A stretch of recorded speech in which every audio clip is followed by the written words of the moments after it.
পাঁচবারের বিশ্ব champion Brazil, যা অন্য যে কোনো দেশের চেয়েও বেশি।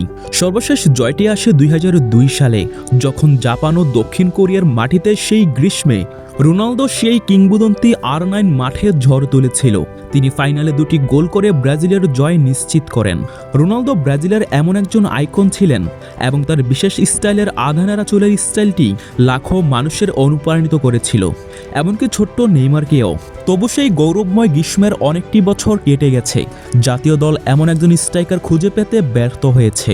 রোনালদোর শূন্যস্থান পূরণ করতে পারেননি কেউই। রোনালদোর পর ব্রাজিল একটি পরিবর্তন এবং পরীক্ষার সময়ে প্রবেশ করেছিল।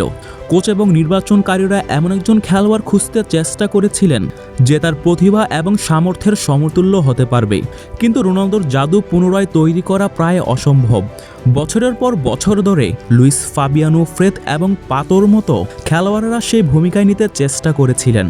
প্রত্যেকেরই কিছু বিশেষ মুহূর্ত ছিল, কিন্তু কেউই ধারাবাহিকভাবে এমন পারফরমেন্স করতে পারেননি যা ব্রাজিলের নাম্বার 9-এর কাছে প্রত্যাশিত।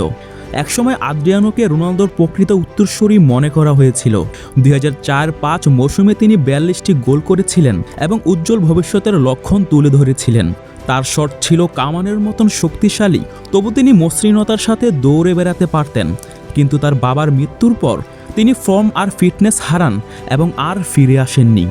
এরপর ব্রাজিলে এসেছিল অনেক স্ট্রাইকার। রিচার্লিসন, গাব্রিয়েল জেসুস কখনো কখনো স্ট্রাইকারের ভূমিকা পালন করেছিলেন। জাতীয় দলে রিচার্লিসন বিশেষভাবে ভালো পারফরমেন্স করেছিলেন। ৪৮ ম্যাচে ২০টি গোল করেছেন তিনি। ২০২২ সালে তিনি ১০ ম্যাচে ১০ গোল করেন, যা তার থেকে উচ্চ প্রত্যাশা তৈরি করে। কিন্তু তার মধ্যে এক ধরনের অস্থিরতা আছে যা ভক্তদের ভাবিয়ে তোলে। এরপর ২০০২ সালের পর আস্তে আস্তে ফর্ম হারিয়ে ফেলে, এমনকি ব্রাজিল দলও এখন বর্তমানে জায়গা হয়নি তার। ব্রাজিলের পরবর্তী বড় স্ট্রাইকার খোঁজা এখনও চলছে। তরুণ প্রতিভা সামনে আসছে। এনরিককেও কিছুদিন আগেও ভাবা হচ্ছিল ব্রাজিলের নেক্সট সুপার স্ট্রাইকার। এনরিক ইতিমধ্যে ব্রাজিলের হয়ে কয়েকটি ম্যাচ খেলেছেন।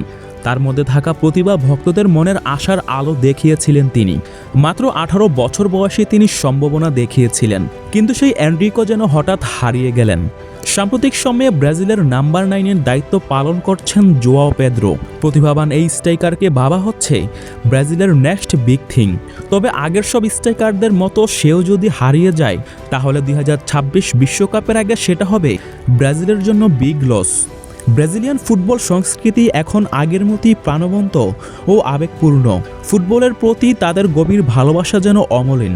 রোনালদোর উত্তরসূরি খুঁজে পাওয়ার স্বপ্ন এখনও জীবিত এবং ভক্তরা অধীর আগ্রহে অপেক্ষা করছে সেই নতুন তারকার জন্য, যে দেশকে আবারও বিশ্বকাপের গৌরব এনে দিতে পারবেন।